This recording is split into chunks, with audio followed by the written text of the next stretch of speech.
آپ کی یہ کلاس جماعت ہفتم اور ہشتم کے لیے اردو لٹریچر کی کلاس ہے اور میں آپ کی ٹیچر مس سدرت المنتہا. سب سے پہلے welcome back to online classes after this Eid holidays. I hope کہ آپ کی عید ہالیڈیز اچھی گزری ہوں گی. لیکچر شروع کرنے سے پہلے آج کی اچھی بات سن لیجئے. اچھا سوچئے اور اچھا بولیے، کیونکہ بدگمانی اور بدزبانی دو ایسے عیب ہیں جو انسان کے ہر کمال کو زوال میں بدل دیتے ہیں. یعنی اگر آپ کسی کے لیے برا خیال کریں گے یا کسی کے ساتھ بد کلامی کریں گے، یعنی بری طرح سے پیش آئیں گے، تو یہ آپ کی اچھائیوں کو برائیوں میں بدل دیتے ہیں. اچھا جی، چھٹیوں سے پہلے، عید ہالیڈیز سے پہلے ہم نے اپنے 2 چیپٹرز کی ریڈنگ مکمل کر لی تھی. آج ہم اپنا یونٹ نمبر 4 سٹارٹ کریں گے، ٹھیک ہے، جو کہ ہماری کاؤنٹنگ میں تیسرا سبق ہوگا، لیکن بک کے اکارڈنگلی وہ یونٹ نمبر 4 ہے. یہ آپ کی کتاب اردو لازمی برائے جماعت ہفتم اور ہشتم برائے جماعت ہشتم ہے، جو کہ ہم ہفتم کلاس یعنی 7th کو بھی پڑھا رہے ہیں. ٹھیک ہے، اپنی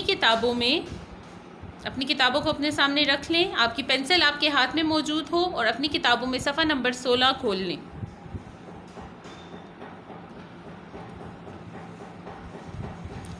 ٹھیک ہے، آپ سب کے سامنے صفحہ نمبر 16 کھلا ہوا ہو. سبق نمبر 4 جو آپ کی پڑھائی کے مطابق آپ کے لیے سبق نمبر 3 ہے، وہ ہے حضرت عثمان غنی رضی اللہ تعالی عنہ.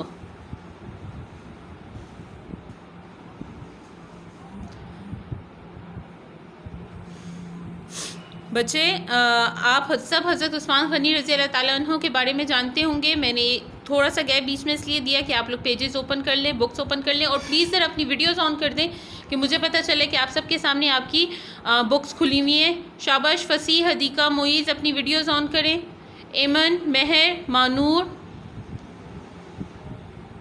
زید، سمجھ، شاباش، سب اپنی ویڈیوز آن کر دو.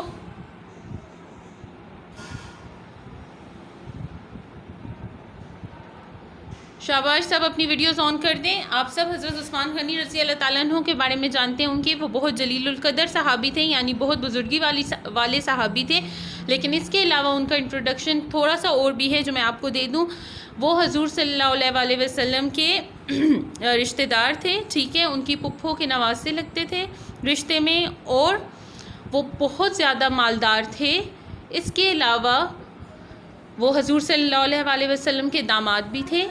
حضور صلی اللہ علیہ وسلم کی 2 بیٹیوں کی شادی ان سے ہوئی تھی، اس لیے ان کو ذو النورین کہا جاتا ہے، یعنی 2 نور والے. اس کے علاوہ ان کے انٹروڈکشن میں آپ کو یہ بھی بتا دوں کہ حضرت عثمان غنی رضی اللہ تعالیٰ عنہ مسلمانوں کے تیسرے خلیفہ تھے.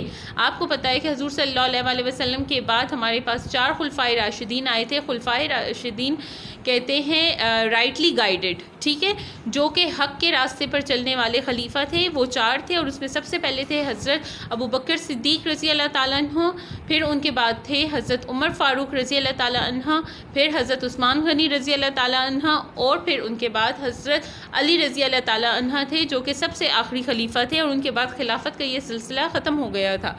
ٹھیک ہے، حضرت عثمان غنی، ان کے نام کے ساتھ غنی لگتا ہے. اور غنی کیوں لگتا ہے؟ کیونکہ یہ بہت سخی تھے، اللہ کے راستے میں خرچ کرنے والے تھے، اللہ کے راستے میں اپنے مال و دولت کو خرچ کرنے والے تھے. اللہ نے ان کو اتنا عطا کیا تھا جس کی کوئی حد نہیں تھی. یہ بہت مالدار تھے، لیکن یہ اپنی دولت اپنے پاس سنبھال کے نہیں رکھتے تھے، بلکہ غریبوں اور مفلسوں پر خرچ کر دیا کرتے تھے. ٹھیک ہے، آپ سب کی پینسلز جو ہیں وہ پوائنٹ کر رہی ہوں پہلی لائن کی طرف. صفحہ نمبر 16 پر دیکھ لیں. میں پڑھائی شروع کرنے لگی ہوں. بہت دھیان سے پڑھیں بچے، کیونکہ جو انٹروڈکشن میں نے آپ کو دیا ہے اس کے بارے میں، اور جو میں ابھی پڑھاؤں گی اس کے بارے میں لیکچر کے آخر پہ آپ سے پوچھوں گی. حضرت عثمان غنی رضی اللہ تعالیٰ عنہ مسلمانوں کے تیسرے خلیفہ اور نبی کریم صلی اللہ علیہ وسلم کے قریبی ساتھیوں میں سے تھے. آپ رضی اللہ تعالیٰ عنہ نبی کریم صلی اللہ علیہ وسلم کی واسط کے آغاز میں ہی حضرت ابو بکر صدیق رضی اللہ تعالیٰ عنہ کی ترغیب سے اسلام لے آئے. اب اس لائن میں آپ کے پاس 2 مشکل الفاظ آئے ہیں، ایک ہے واسط اور دوسرا ہے ترغیب. تو میں معنی آپ کے سامنے لکھ رہی ہوں بچے. غنی کا معنی بھی لکھ لیں. غنی کا معنی ہے مالدار. ایسا مالدار جو سخی ہو. ایک تو مالدار وہ ہوتا ہے نا جس کے پاس بہت دولت ہوتی ہے لیکن وہ اللہ کے راستے پہ خرچ نہیں کرتا. دوسرا مالدار وہ ہوتا ہے جس کو اللہ نے جتنا دیا ہوتا ہے وہ اللہ کے راستے میں اللہ کے کاموں کے لیے اور غریبوں کی مدد کے لیے خرچ کر دیتا ہے. تو غنی ایسے مالدار کو کہتے ہیں. ٹھیک ہے. غنی مطلب مالدار. باسط رسالت ترغیب راغب کرنا.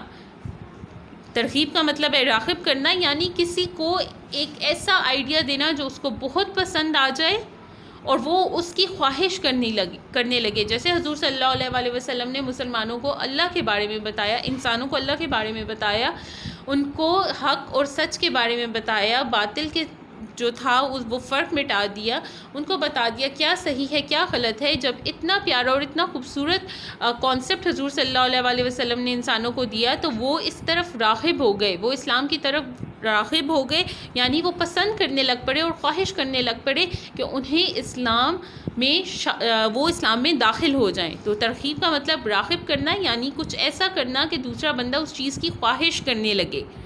ٹھیک ہے. یہ 3 معنی لکھ لیں. غنی, مالدار, باسط رسالت, ترغیب راغب کرنا. شاباش. جلدی سے انڈر لائن کر کے یہ الفاظ غنی,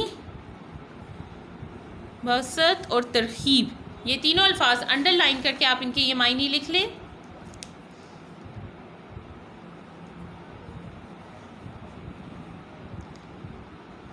اوکے. میں امید کرتی ہوں کہ آپ اپنی کتابوں میں یہ معنی لکھ چکے ہوں گے سب. اچھا. حضرت عثمان غنی رضی اللہ تعالیٰ عنہ مسلمانوں کے تیسرے خلیفہ تھے اور حضور صلی اللہ علیہ وسلم کے قریبی صحابیوں میں سے تھے. صحابی حضور صلی اللہ علیہ وسلم کے وہ دوست جنہوں نے آپ کو دیکھا ہے. ٹھیک ہے. اور وہ قریبی صحابی تھے. اچھا. آپ رضی اللہ تعالیٰ عنہ جو تھے وہ حضور صلی اللہ علیہ وسلم کی بعثت کے آغاز میں ہی حضرت ابوبکر صدیق کے ترغیب دلانے سے اسلام لے آئے. یعنی جب حضور صلی اللہ علیہ وسلم نے رسالت کا اعلان کیا, رسالت کا اعلان مطلب کہ جب حضور صلی اللہ علیہ وسلم نے لوگوں کو بتایا کہ میں اللہ کا آخری نبی ہوں, میں اللہ کا آخری نبی ہوں اور اللہ مجھ سے ہم کلام ہوئے ہیں حضرت جبرائیل علیہ السلام کے ذریعے, اور انہوں نے مجھے یہ پیغام دیا ہے کہ میں لوگوں کو بتاؤں کہ حق کیا ہے اور باطل کیا ہے, یعنی سچ کیا ہے اور جھوٹ کیا ہے. تو جب یہ حضور صلی اللہ علیہ وسلم نے میسیج دینا شروع کیا تو حضرت ابوبکر رضی اللہ تعالیٰ عنہ تو وہ پہلے مسلمان تھے نا, پہلے انسان تھے, پہلے میل تھے جو مسلمان ہوئے تھے. تو انہوں نے ہی حضرت عثمان کو یہ راستہ دکھایا کہ یہ اچھائی کا راستہ ہے تو آپ بھی مسلمان ہو جاؤ. ٹھیک ہے. مکے میں جب وہ مسلمان ہوئے تو انہیں بہت سختیاں برداشت کرنا پڑیں, یہاں تک کہ ان کے چچا نے ان کو خوب مارا, سزائیں دی, مگر سختیوں کے باوجود انہوں نے اسلام نہ چھوڑا. یعنی کہ حضرت عثمان غنی رضی اللہ تعالیٰ عنہ بہت ثابت قدم تھے. جب انہوں نے اسلام قبول کر لیا تو انہیں بہت تکلیفیں برداشت کرنی پڑیں. بچے اسلام قبول کرنے اس زمانے میں جس انسان نے اسلام قبول کیا تھا وہ ایسے نہیں تھا کہ بہت آسانی سے ان کو اس راستے پر چلنے کی اجازت دے دی گئی ہو. جیسے آج کے ہم مسلمان ہیں, ہم پیدائش کے ساتھ ہی اذان سن کے اور کلمہ ہمارے کانوں میں گونجتا ہے تو ہم مسلمان ہو جاتے ہیں. اس وقت ایسا نہیں تھا. اس وقت کے لوگوں کو مسلمان بننے کے لیے بڑی تکلیفیں برداشت کرنی پڑی تھی, انہوں نے بہت اذیتیں سہی تھیں. حضرت عثمان غنی رضی اللہ تعالیٰ عنہ کے ساتھ بھی یہی ہوا تھا. ان کے چچا نے ان کو بہت مارا پیٹا لیکن انہوں نے اسلام کا راستہ نہ چھوڑا. مکہ کی اذیتوں سے تنگ آ کر آپ رضی اللہ تعالیٰ عنہ نے حبشہ کی جانب ہجرت کی, مگر کچھ مدت کے بعد ہی مکہ میں یہ افواہ پھیلی کہ سب مکہ والے مسلمان ہو گئے ہیں, تو آپ رضی اللہ تعالیٰ عنہ مکہ واپس آ گئے. بعد میں جب ہجرت کا حکم ہوا تو ہجرت کر کے مدینہ چلے گئے. اب کیا ہوا کہ جب ان پر سختیاں بہت بڑھ گئیں تو انہوں نے کیا کیا کہ مکہ والوں کی اذیت کہتے ہیں تکلیف کو. ٹھیک ہے. تو آپ یہ اپنی کتاب میں انڈر لائن کر کے اذیتوں کو انڈر لائن کر کے لکھ لیں. تکلیفوں, اذیتوں مطلب تکلیفوں. اب کیا ہوا کہ جب مکہ والوں نے ان پر اذیتوں کی انتہا کر دی, یعنی ان کو بار بار تکلیفیں پہنچانے لگے, تو انہوں نے کیا کیا کہ حبشہ کی جانب ہجرت کر لی. ہجرت حبشہ ایک ٹاپک ہے, شاید آپ نے اسلامیات میں پڑھا ہو کہ مسلمانوں کو مدینہ کی ہجرت سے پہلے حبشہ کی طرف ہجرت کرنے کا حکم ہوا تھا, اور بڑی تعداد میں مسلمان حبشہ کی جانب گئے تھے کیونکہ وہاں کا بادشاہ جو کہ نجاشی تھا وہ اس نے اجازت دے دی تھی مسلمانوں کو وہاں آ کر امن کے ساتھ رہنے کی. تو حضرت عثمان غنی رضی اللہ تعالیٰ عنہ بھی حبشہ کی جانب ہجرت کر گئے، لیکن کچھ عرصے بعد یہ افواہیں پھیلنے لگ پڑی کہ مکہ کے سب لوگ مسلمان ہو گئے ہیں، اور اس لیے انہوں نے واپسی کا ارادہ کیا. جب وہ واپس مکہ پہنچے تو انہیں معلوم ہوا کہ ایسا تو کچھ بھی نہیں ہوا، یہ تو صرف ایک جھوٹی افواہ تھی، جھوٹی خبر تھی. افواہ جھوٹی خبر کو کہتے ہیں. تو اس لیے وہ واپس مکہ آ گئے، لیکن پھر جیسے ہی مدینہ ہجرت کا حکم ہوا تو وہ بھی باقی مسلمانوں کے ساتھ ہجرت کر کر مدینہ چلے گئے. اس زمانے میں بہت کم عربوں کو لکھنا اور پڑھنا آتا تھا. حضرت عثمان غنی رضی اللہ تعالیٰ عنہ مسلمان ہونے سے بہت پہلے لکھنا پڑھنا سیکھ چکے تھے. اسلام لانے کے بعد جب رسول اللہ صلی اللہ علیہ وآلہ وسلم پر وحی نازل ہوتی تو وہ اس سے لکھ لیتے، یعنی آپ رضی اللہ تعالیٰ عنہ کاتب وحی تھے. اس کا کیا مطلب ہے؟ اس کا مطلب یہ ہے کہ اس زمانے میں پڑھنا لکھنا اتنا عام نہیں تھا، لوگ اتنے زیادہ پڑھے لکھے نہیں تھے. بہت سو میں سے کوئی ایک دو لوگ ایسے ہوتے تھے کہ جو لکھنا پڑھنا جانتے تھے. ٹھیک ہے، پڑھائی عام نہیں تھی جیسے آج کل ہے کہ ہر کوئی پڑھا لکھا ہوتا ہے، ایسے نہیں ہوتا تھا. لیکن حضرت عثمان غنی رضی اللہ تعالیٰ عنہ اسلام لانے سے پہلے ہی پڑھ لکھ چکے تھے، انہیں لکھنا پڑھنا آتا تھا. تو حضرت محمد صلی اللہ علیہ وآلہ وسلم پر جب بھی کوئی وحی نازل ہوتی تھی تو وہ ان چند لوگوں میں سے ہوتے تھے جو کہ اس وحی کو لکھ لیتے تھے. اس کا کیا مطلب کہ آج ہمارے پاس قرآن پاک جس لکھی ہوئی فارمیٹ میں موجود ہے، جس فارم میں موجود ہے، یہ ہمارے پاس اس لیے ہے ایسا کیونکہ اس زمانے کے جو چند لوگ لکھے پڑے ہوئے تھے انہوں نے اس کو تحریر کر لیا تھا، لکھ لیا تھا. حضور صلی اللہ علیہ وآلہ وسلم پہ حضرت جبرائیل علیہ السلام جب وحی لے کے آتے تھے تو وہ اورل فارم میں ہوتی تھی، وہ زبانی وحی ہوتی تھی. حضور صلی اللہ علیہ وآلہ وسلم کے دل پہ وہ نازل ہوتی تھی اور انہیں وہ یاد ہو جاتی تھی. ٹھیک ہے، تو وہ جب اپنے صحابہ کرام کے سامنے پڑھتے تھے اس کو تو چند صحابہ کرام جو اس کو زبانی یاد کر لیتے تھے، اور کچھ ایسے لوگ جو لکھنا پڑھنا جانتے تھے ان سے حضور صلی اللہ علیہ وآلہ وسلم وہ وحی لکھوا لیا کرتے تھے اور اس کو محفوظ کر لیا کرتے تھے. تو حضرت عثمان غنی رضی اللہ تعالیٰ عنہ ان صحابہ کرام میں سے ہیں جو لکھنا پڑھنا جانتے تھے اور وحی لکھتے تھے. کاتب وحی، کاتب وحی کہتے ہیں وحی لکھنے والا، وحی کو تحریر کرنے والا. تو یہ معنی لکھ لے، وحی لکھنے والا. حضرت عثمان غنی رضی اللہ تعالیٰ عنہ کاتب وحی تھے، یعنی وحی لکھنے والے تھے. ٹھیک ہے، وحی لکھنے والا. اچھا، حضرت عثمان غنی رضی اللہ تعالیٰ عنہ کا شمار عرب کے بڑے تاجروں میں ہوتا تھا، مگر امیر ہونے کے باوجود وہ قیمتی لباس نہیں پہنتے تھے. یعنی وہ اتنے مالدار تھے، اتنے بڑے تاجر تھے کہ عرب کے بڑے بڑے تاجروں میں ان کا شمار ہوتا تھا، لیکن اتنے امیر ہونے کے باوجود وہ سادہ کپڑے پہنتے تھے، وہ قیمتی لباس نہیں پہنتے تھے. ان کے کپڑے سادہ اور صاف ستھرے ہوتے تھے. غزوہ تبوک کے موقع پر مسلمان بہت تنگی کے دور سے گزر رہے تھے. نبی کریم صلی اللہ علیہ وآلہ وسلم نے جنگی ساز و سامان اور رسد وغیرہ کے لیے چندہ کی اپیل کی. اس موقع پر حضرت عثمان غنی رضی اللہ تعالیٰ عنہ نے 1/3 فوج کے لیے، جس کی تعداد 10,000 سے زائد تھی، تمام سامان مہیا کیا، اور اس اہتمام کے ساتھ کہ ان 10,000 آدمیوں کے لیے ایک تسمہ تک آپ رضی اللہ تعالیٰ عنہ کے روپوں سے خریدا گیا. اس کے علاوہ 1,000 اونٹ، 70 گھوڑے اور سامان رسد کے لیے 1,000 دینار الگ دیے. اب یہ ان کی سخاوت کا، ان کے غنی ہونے کا ذکر کیا گیا ہے اس واقعے میں کہ اپنے اوپر وہ خرچ نہیں کرتے تھے. اپنی ضرورتوں کے لیے وہ بہت سادہ مزاج تھے. اپنے اوپر انہوں نے کبھی مال و دولت خرچ نہیں کی، بے جا مال و دولت خرچ نہیں کی. غزوہ تبوک کی طرف ذکر ہے کہ غزوہ تبوک کے موقع پر مسلمانوں کے پاس اتنے وسائل نہیں تھے کہ وہ سامان جنگ خرید سکتے یا جنگ کی تیاری کر سکتے. جنگ کی تیاریوں میں بچوں بہت سی چیزیں چاہیے ہوتی ہیں. صرف تلوار اور نیزے اور تیر کمان نہیں چاہیے ہوتے، بلکہ گھوڑے، اونٹ، سفر کے لیے باقی چیزیں، جس جگہ جا کے جنگ لڑنی ہے وہاں پہ جنگی میدان تیار کرنا، پھر خوراک، کپڑے، سب کچھ ایسی چیزیں چاہیے ہوتی ہیں. اور ان کے لیے مسلمانوں کے پاس بہت تنگی تھی، اتنے وسائل نہیں تھے. تو حضور صلی اللہ علیہ وآلہ وسلم نے مسلمان تاجروں سے اور مسلمان لوگوں سے اپیل کی کہ وہ اس کے لیے کچھ نہ کچھ پیسے فراہم کرے یا کسی اور طرح سے مدد کر سکے.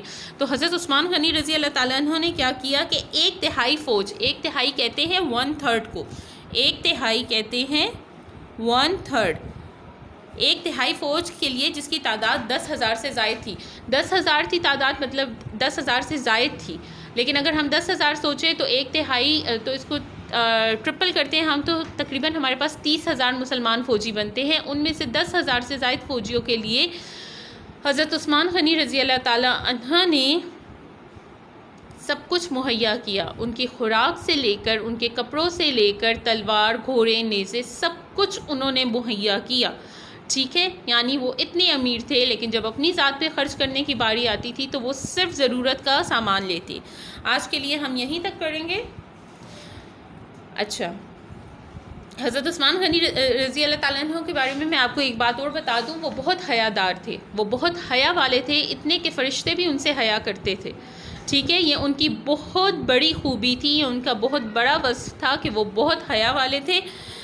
اچھا، اب میں آپ کو 1 بائی 1 مائک آن کروں گی. بچے اپنا مائک آن کرنا ہے آپ نے، اور جلدی سے جہاں سے جس سے میں کہوں اس سے ریڈنگ سٹارٹ کرنی ہے.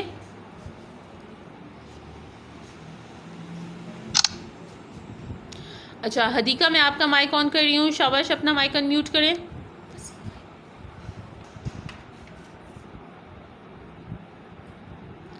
بچے جب ریڈنگ کا ٹائم آتا ہے تو آپ لوگوں میں سے آدھے لوگ تو میٹنگ ہی چھوڑ کے چلے جاتے ہیں. مانور اپنا مائک ان میوٹ کریں، شاباش. وعلیکم السلام. مانور شروع سے ریڈنگ سٹارٹ کریں، شاباش. حضرت عثمان رضی کے تیسرے خلیفہ اور نبی کریم صلی اللہ علیہ وسلم کے قریبی ساتھیوں میں سے تھے. آپ رضی اللہ عنہ نبی کریم صلی اللہ علیہ وسلم کی بائیس کے آغاز میں ہی حضرت ابوبکر صدیق اللہ تعالیٰ عنہ کی ترکیب سے اسلام لے آئے تھے. مکے میں جب وہ مسلمان ہوئے تو انہیں بہت سختیاں برداشت کرنا پڑی، یہاں تک کہ ان کے چچا نے ان کو خوب مارا، سزائیں دی، مگر سختیوں کے باوجود انہوں نے اسلام نہ چھوڑا. اہل مکہ کی اذیتوں سے تنگ آ کر آپ رضی اللہ عنہ نے حبشہ کی جانب ہجرت کی، مگر کچھ مدت کے بعد مکہ میں یہ افواہ پھیلی کہ سب مکہ والے مسلمان ہو گئے تو آپ رضی اللہ عنہ واپس آ گئے. بعد میں جب ہجرت کا حکم ہوا تو ہجرت کر کے مدینے چلے گئے. تھینک یو اس زمانے میں بہت کم مانور. تھینک اربوں یو. فصیح بچے میں آپ کا مائک ان میوٹ کر رہی ہوں، ان میوٹ یور سیلف. فصیح اپنا مائک ان میوٹ کریں. فصیح بچے اپنا مائک ان میوٹ کریں.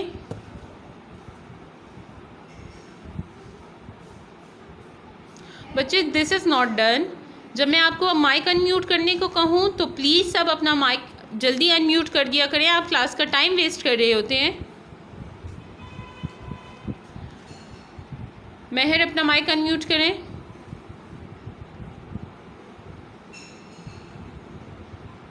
مہر اپنا مائک ان میوٹ کریں. زید سمد مائک ان میوٹ کریں، شاباش. السلام علیکم. السلام علیکم. وعلیکم السلام. حسینہ چلیں جہاں سے مانور نے چھوڑا ہے اس کے آگے سے ریڈنگ سٹارٹ کر دیں. میم میرے پاس وقت نہیں ہے. اچھا آپ کو یہ پکچر کلیئر نظر نہیں آ رہی؟ میم آ رہی ہے. چلو شاباش یہاں سے پڑھیں. صرف ایک مجھے چھوٹا سا پیراگراف ریڈ کر کے بتا دیں. اس زمانے میں بہت کم عربوں کو لکھنا اور پڑھنا آتا تھا. حضرت عثمان رضی اللہ عنہ مسلمان ہونے سے بہت پہلے لکھنا پڑھنا سیکھ چکے تھے. اسلام لانے کے بعد جب رسول اللہ صلی اللہ علیہ وسلم پر وحی نازل ہوتی تو وہ اسے لکھ لیتے تھے. یعنی آپ رضی اللہ تعالیٰ عنہ کاتب وحی تھے. ٹھیک ہے، تھینک یو سو مچ حسینہ. بچے آپ کا ہوم ورک میں گروپ میں شیئر کر دوں گی، ٹھیک ہے. اور پلیز اپنے فرینڈ سے بھی کہیں کہ جو آج پریزنٹ نہیں تھے کلاس میں، کل سے کلاسز آپ کی ریگولر آج سے سٹارٹ ہو گئی ہیں تو کل سے پلیز وہ کلاسز میں موجود رہیں. تھینک یو سو مچ. اللہ حافظ.